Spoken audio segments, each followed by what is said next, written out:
Again, I'd like to welcome all of you to the conference, and on behalf of the ASFPM Foundation, my name is Doug Plasencia, and I'm the president of the ASFPM Foundation. And today we've got a really lively and interactive program for you today.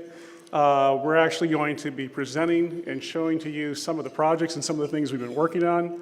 And so I hope you really have the opportunity to learn about the foundation and enjoy what we're doing. So a little bit about the foundation for those not familiar with it. We've been in existence since about 1995, and we're really under the umbrella of ASFPM, where we do fundraising for some very specific projects, very specific activities that support floodplain management projects, floodplain management scholarship, events, and those things. We're organized as an executive committee with 6 working committees. 2 of those are internally focused, 4 of those are externally focused, and would include our fellows group, would include events, would include projects, and would include scholarship. And so we'll be hearing more about that as we talk today through this presentation. But first, what I'd like to do is be able to talk a little bit about some of the leaders in terms of who are helping to make things happen. And as I call your name, if you could go ahead and stand up, that would be great. And so let me get the right angle here because that's too far away from me. So myself, I'm president. Dale Lehman, who is the vice president, is not here today. Larry Larson, treasurer. Larry. Jerry Sparks, secretary. Our executive board of trustees, we have Brad Anderson, who is our projects committee chair. Brad. We have Joanne Howard, who leads our fellows. We have Molly O'Toole, who is our scholarship committee chair. Jerry Sparks, who is moving in to be the co-chair of events, and we'll talk more about that. But Matt Koch is our outgoing events committee chair. And I would like to, in Matt's absence, but for those of you from Atkins, pass our appreciation on Matt. But Matt has done an outstanding job with events the last few years, many great things. So a round of applause for Matt's efforts.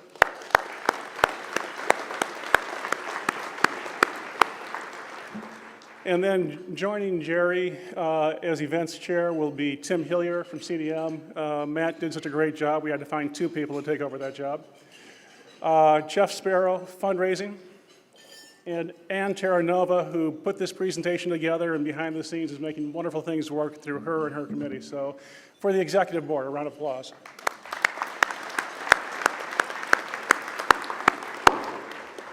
Okay, I would like to first start off recognizing a couple of new trustees to the group, and that would be Dale Gray. Dale, if you could stand up, and Tom Schweitzer. If Tom could stand up.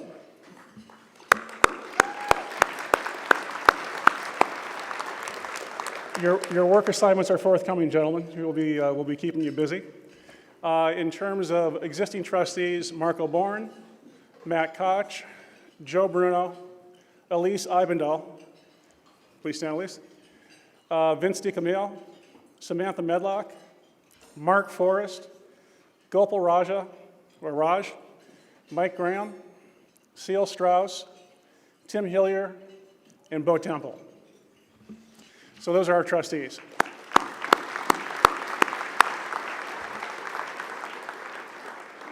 But the reality is that the work continues from there. Within our fellows group, I would like to specifically recognize French Wetmore, who is a brand new fellow. French, if you're in the room, if you could please stand.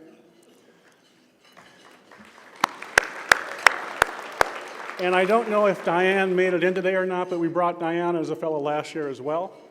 Other fellows include Scott Edelman, Jerry Galloway, Matt Miller, Mike Moy, Larry Ollinger, Mike Pavlidis, Grant Smith, and Wally Wilson. Another group that we have that really helps to lift the work as we move forward would be our associates, and these are folks who are helping to do heavy lifting in terms of the projects and the events and the scholarship group that we're doing. But also in many cases, these are the folks who become the next wave of trustees as we move forward as well. So new to our associates would be Mark Pearson, Laura Keeler, Allison Westland, if those 3 could stand.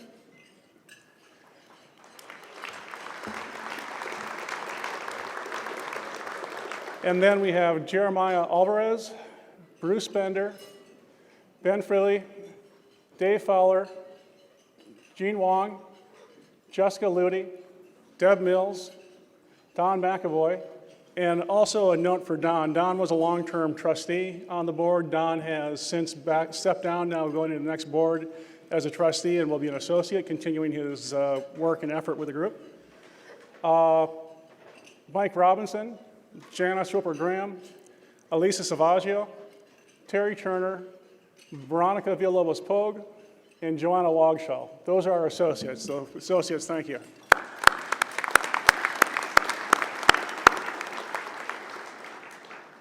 And then we'd like to give a big shout out for George Riedel, who is our donor coordinator. George, if you could stand.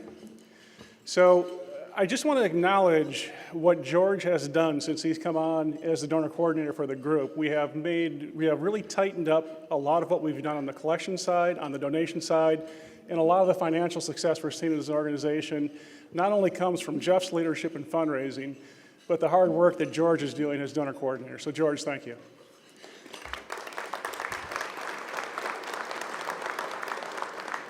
And then within the executive office, our liaisons are Suzanne Gillingham, who is working on the accounting side, as well as Gigi Trabotsky, who works on the administrative side.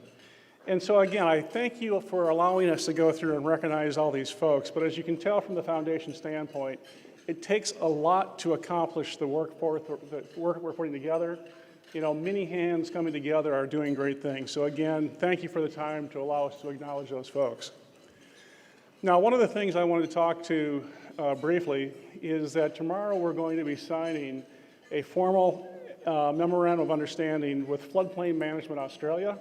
If Ian Dinman, the president, and Alan Gear, the associate vice president, could stand up.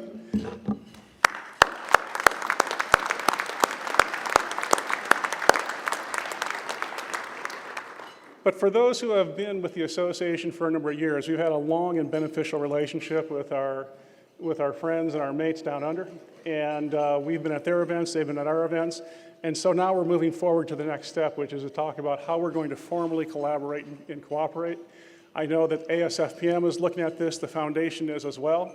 One of the things we'll be doing from the foundation is that we have asked FMA to provide to us a non-voting member for the Board of Trustees.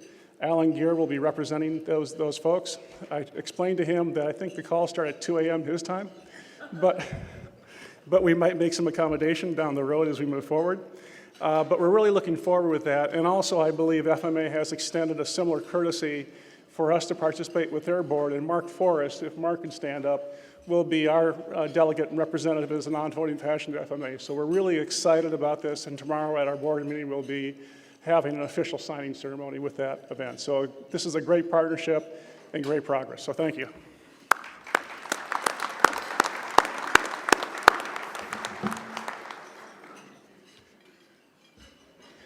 But I think the main thing in terms of how this works is I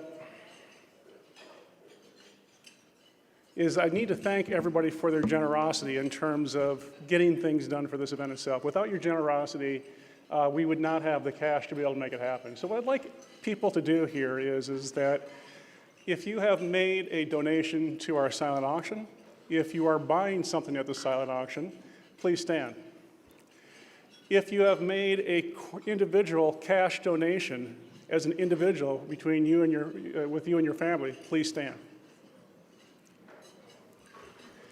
If you work for a corporation that is a standing corporate member of the foundation, please stand. If there are other ways which I have not acknowledged in terms of how you have contributed financially to our organization, please stand. In all sincerity, in terms of what you're looking at, is these are the people who are making the financial contributions and making the efforts of the foundation moving forward. Without their commitment to us, nothing would happen, and without our commitment to them, we wouldn't be moving forward with the program. So thank you for our donors.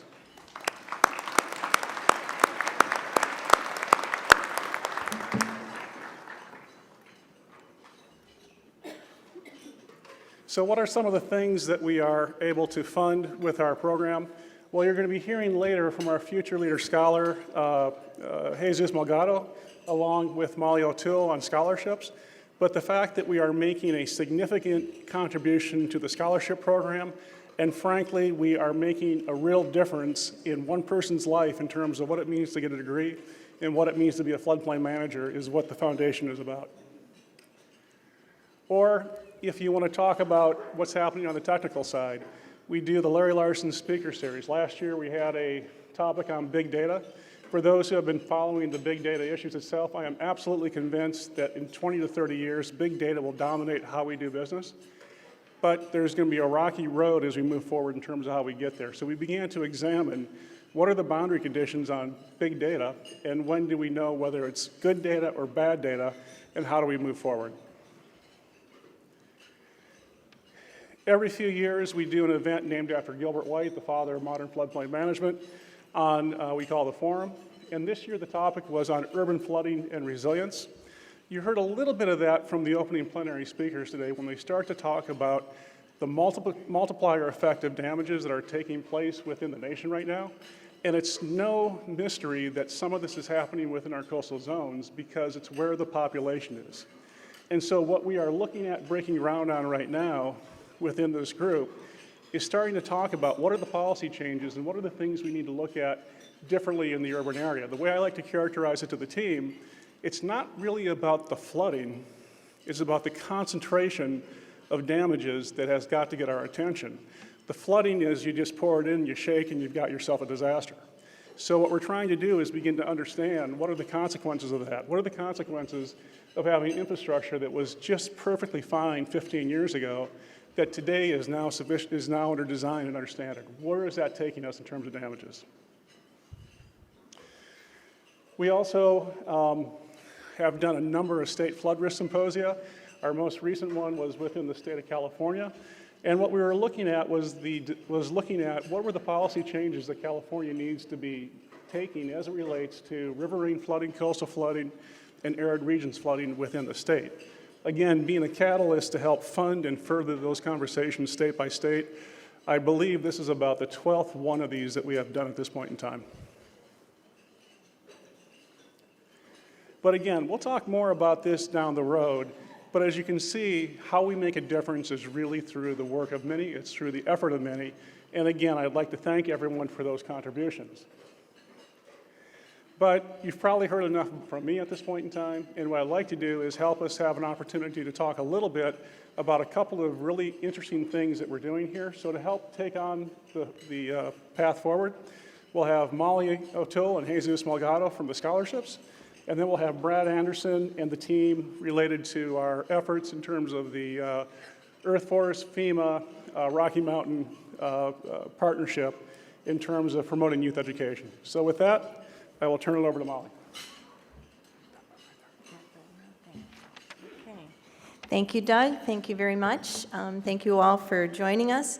Brad and I are going to be a couple of more older people continuing to talk to you, but then we're going to definitely turn it over to the next generation, so bear with us. Why we want to talk to you about scholarship is partly for that list that was on the previous slide, where the very top thing that we're looking for help with for the foundation is your time. So if you didn't stand up just a little bit ago and you want to find ways to help the foundation that are non-financial, well, take your time in helping with scholarship. Why does the foundation fund scholarships? Well, we do have a number of goals within our foundation strategic plan. These first couple address our projects and some of the things that Doug showed slides for.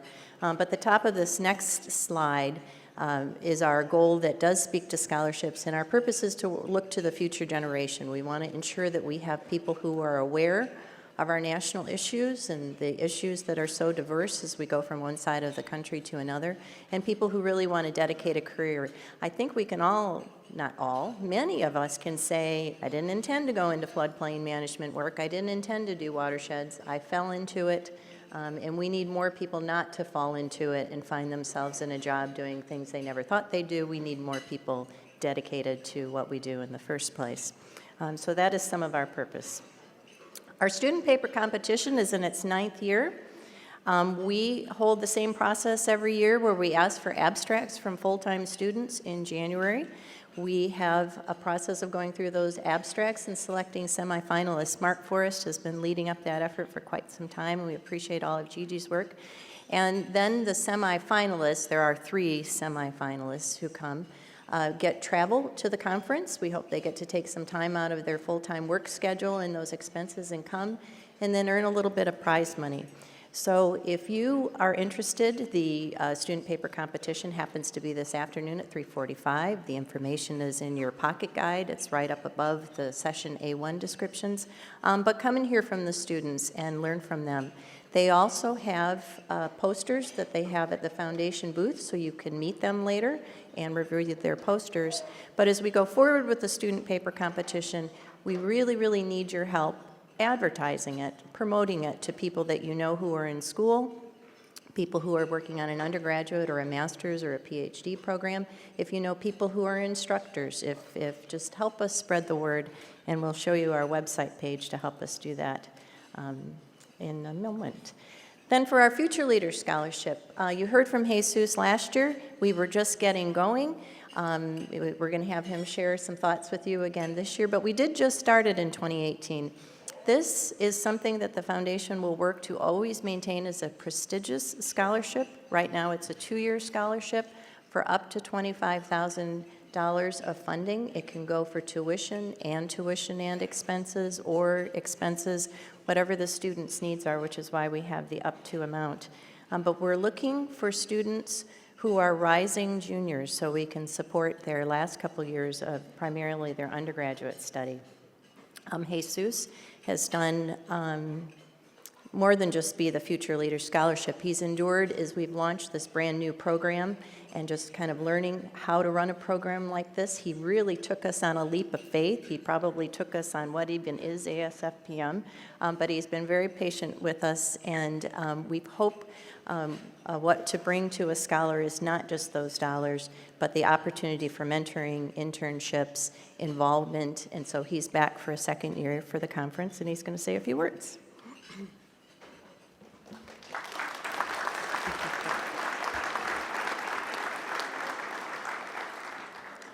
Hello? Okay. So a lot happened since last year when I received the scholarship. I stand before you as a first-generation college student, graduate. I am the first in my entire lineage to graduate college. That means from my ancestors, nobody has ever done this, and I'm the first one. Thank you.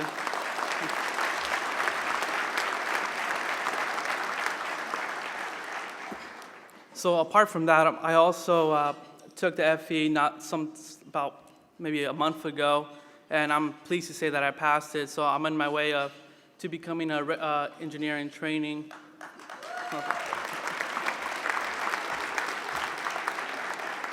So that's the first step I am taking to be a professional engineer.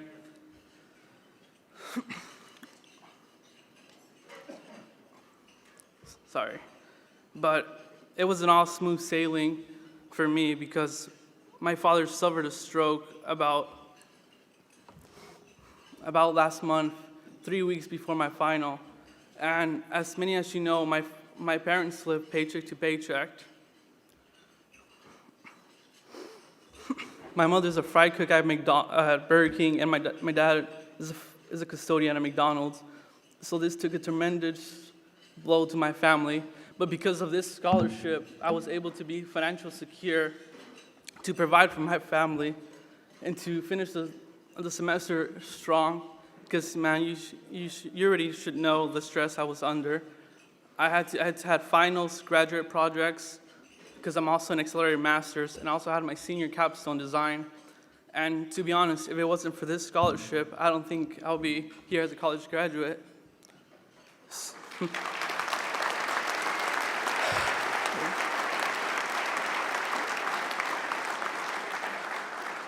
But, apart from that, this scholarship also gave me the courage to become a leader, because to be perfectly honest with you, I always felt inadequate. This is because of my parents' lack of education. I grew up poor. On top of that, I didn't learn, English is my second language, so I didn't learn English until about the 7th grade. But at that point, I was behind everybody else. Well, everybody was learning math, science, and other things, I was learning how to speak. So right off the bat, I was always behind. So I never really figured I could be a leader, because how can somebody who was so behind be a leader? But because of this scholarship, it really helped me.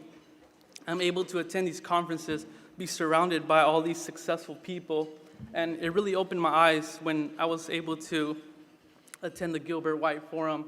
So for the first time, I was surrounded by success, and it really encouraged me to, break out of my shell.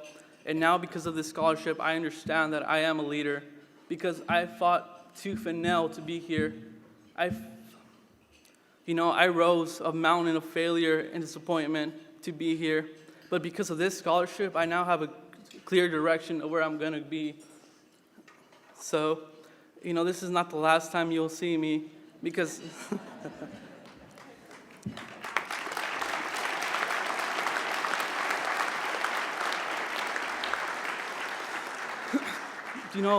this scholarship really changed my life. So I pledge here and now that by the end of my career, I will give back everything that was given to me. But apart from that, I will also establish 6 scholarships for the 6 years that it took for me to get my degree by the end of my career. And that's a promise.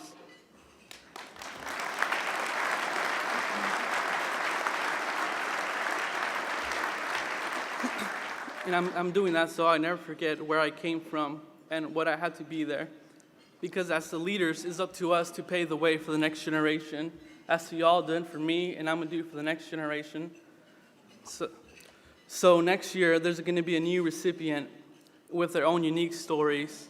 But I'll leave you with these closing remarks. One day I will return to this stage, not as the inaugural candidate, not as the inaugural recipient of the scholarship, or a fellow floodplain professional, but as the next president of the foundation. Thank you.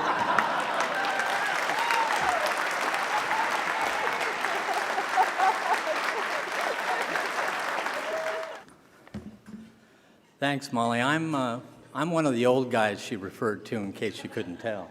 I am Brad Anderson. I am the chair of the projects committee for the foundation. With all the donations that is provided, we take advantage of that, and we look at soliciting proposals and reviewing them, and then selecting projects for funding. And many of the projects that we've done in the last 10 years have been funded through the donations that you provided, and I'm here today to primarily introduce one of the projects that we have just recently completed called the Rocky Mountain Environmental Challenge. We did this project in collaboration with Fema, Region 8, and Earth Force, and we'll be talking a little bit about that in a minute or two. And we focused this particular project not at the scholarship level, but we took it a little bit deeper, and we started at middle schools, and specifically a middle school within the Rocky Mountain region. And we solicited proposals from them, and at this point, I'm going to be brief. I'm going to introduce Tony, who's going to give you the details. Tony Mendez from FEMA Region 8. Thanks.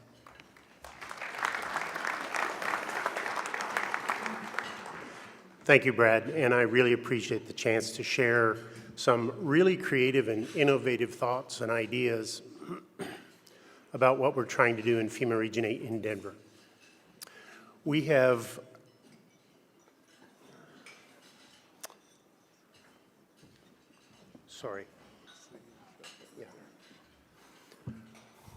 We created a couple of years ago an effort in conjunction with some partner organizations to reach out to young people and to engage those young citizens in terms of thinking about the natural hazards that they live with in their community.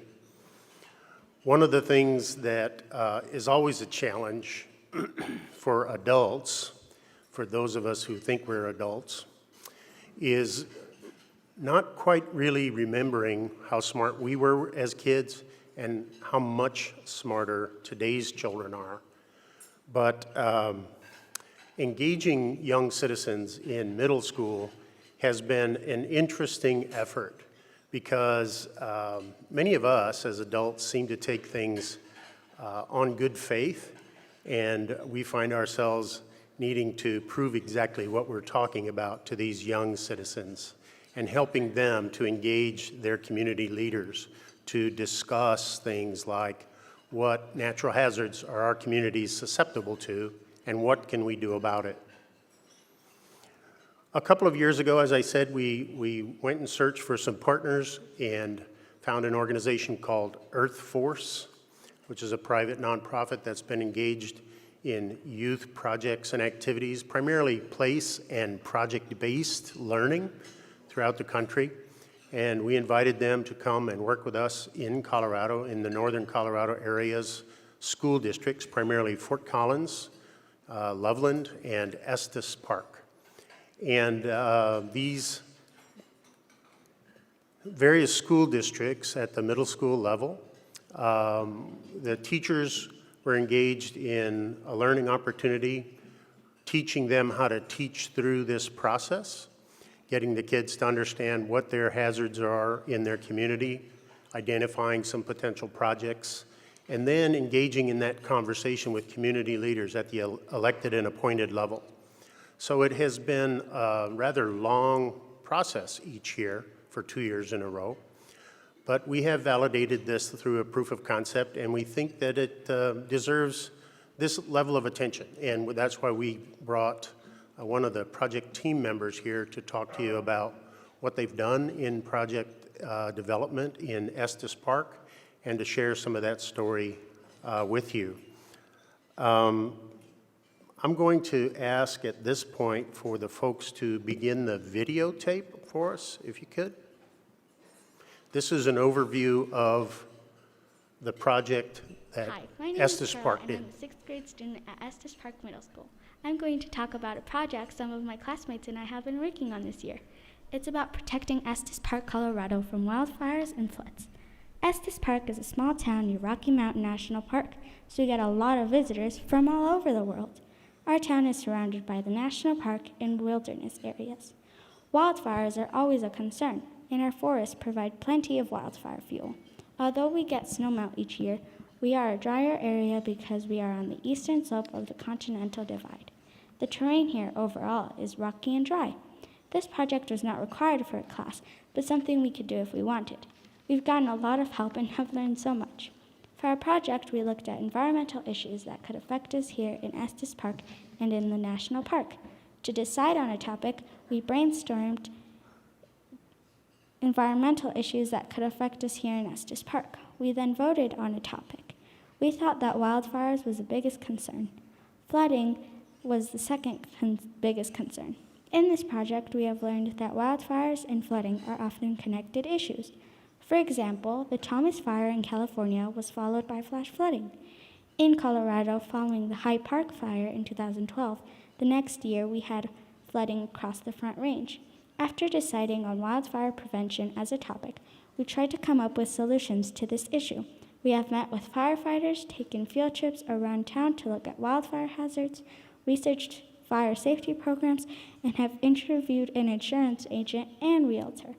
One of our solutions to this problem is to promote a national fire safety program called FireWise USA. FireWise USA gives homeowners ideas to protect their houses from wildfires. For example, there are different mitigation zones based on how wildfires spread. On our field trips around town, we looked at houses to see if they were FireWise or not. Here's a picture of a typical house in Estes Park. As you can see, there are a lot of trees close to the house. FireWise USA recommends that trees are more sparse and further away from a house. We would encourage the homeowner to cut some of the branches to thin the trees. Another idea for this homeowner is to put some rocks or stones within 5 feet of the house and prevent fire from moving towards the house. Adding stones or rocks to the bottom of a house also can prevent fires from moving up. To learn about FireWise USA, we have built 2 model homes, one showing a FireWise property and the other shows a non-FireWise property. With the help of some firefighters, we are going to set these models on fire to hopefully show why using Fire USA strategies can help homeowners protect their homes from wildfires. This summer, we will work with the Estes Valley Fire Protection District to help homeowners be more fire-wise. The fire department has interns who can visit homes at their request and give fire-wise suggestions. Then, depending on the task, some middle school and high school students will volunteer their time this summer to help people clean up their properties in order to become more fire-wise. We are hoping that our project goes beyond the summer. We think we can get a long-term student involvement. We believe that if our project catches on, we may just someday save our homes from being burned in a wildfire. We have learned through this project that preparing for natural disasters like flooding or wildfires takes a whole community working together. As students, we know that if we start now, we can make longer-lasting changes. Thank you.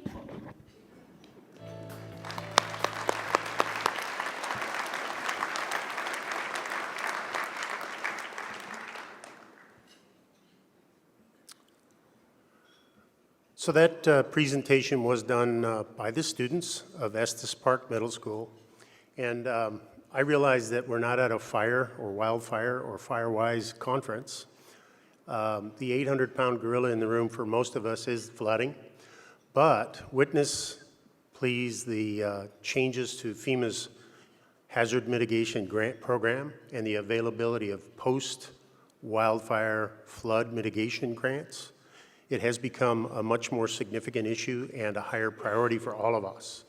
And I suggest that it will continue to be so, especially in the Intermountain West and anywhere where the wildland-urban interface becomes more and more populated. Post-wildfire flooding is an extremely big deal where I live and many parts of the West. So at this point, let me see what I've got here. This is a picture of the class, and Vince Meldrum, who's the CEO of EarthForce, presenting the winning check for the winning project that you just saw an overview of. And at this point, I want to introduce to you one of the team members, who's first on the list there, Mr. Owen Brandewee.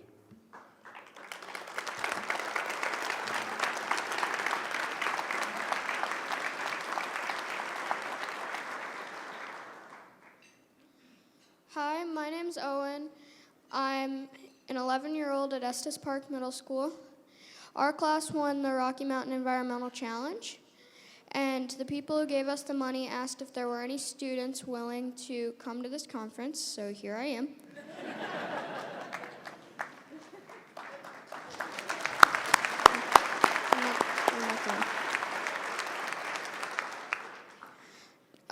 Trying to persuade people in how important it is to be fire-wise.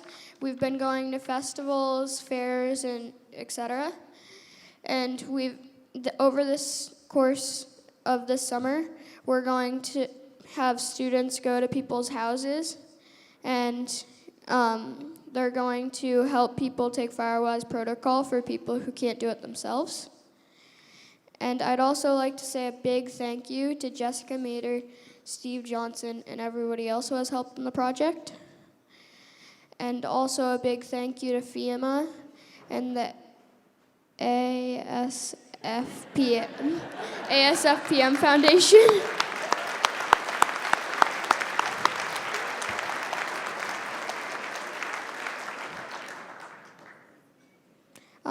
Questions? We'll come back to questions, okay? We're going to have questions at the tail end. What? We'll have questions at the Okay. end. Okay. Thanks, Owen.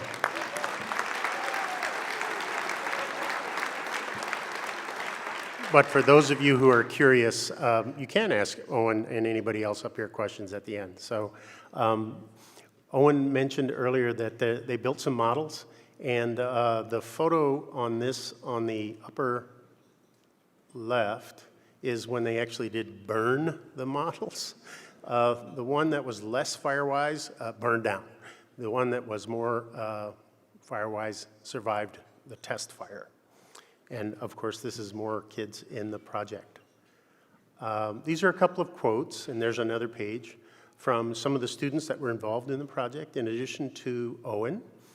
And we think that they've learned a fair bit about being engaged citizens and learning how to speak to their elected and appointed officials in the community about making substantive changes to their community, really creating a viable project and doing something about a risk or a hazard that they see in their community.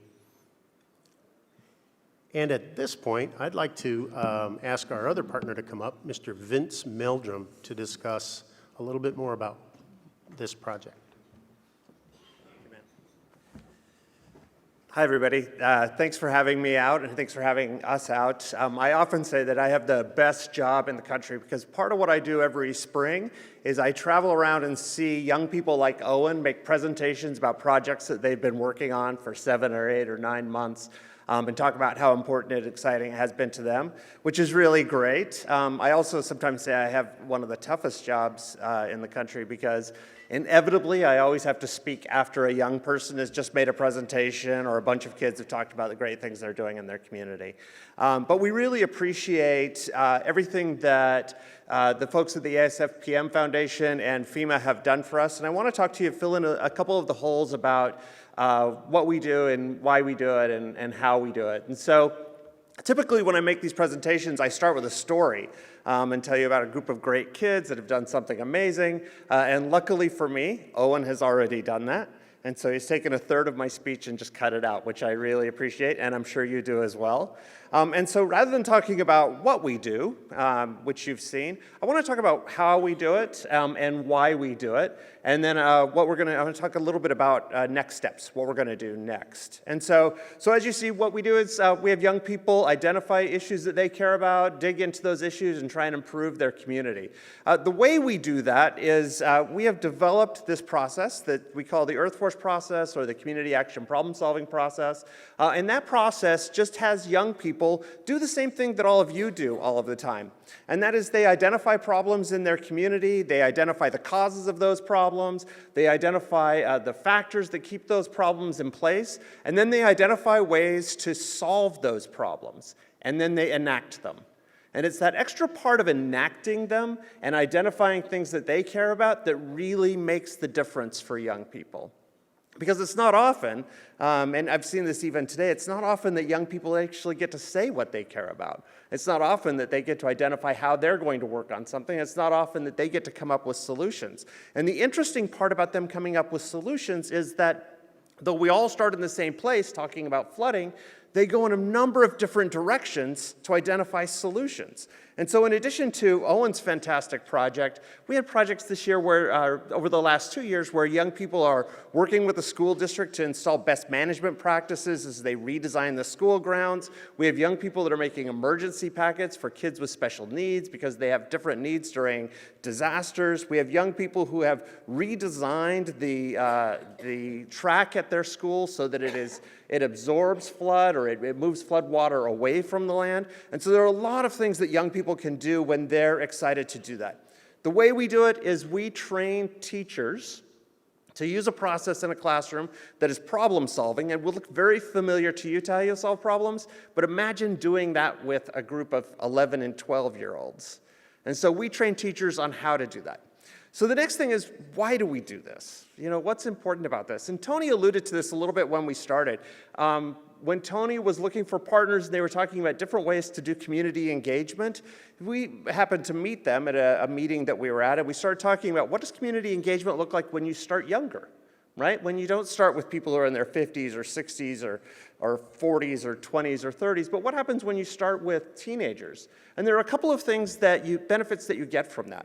First is that you get a larger community engagement. Right? So young people, they not only work on the problem, as you heard from Owen, they also go to fairs and talk about how they're going to solve the problem. They go to other community members. They meet with their school boards, et cetera, et cetera. So you get a wider community engagement. And I can promise you that Owen's father, who is right here, and the amazing Brad, has heard more about FireWise programs over the last 6 months than anybody would ever want to. And so there's a big community engagement. The second thing, and Tony alluded to this as well, is that this is the point at which you can build young people as citizens. So here's a totally crazy thing that you might at first not believe, but I want you to listen to, which is that The point at which you decide whether or not you're going to be engaged in communities around issues that you care about is when you're between the ages of 11 and 14. Right? When you're between 11 and 14, that's when you start to devise your civic muscle.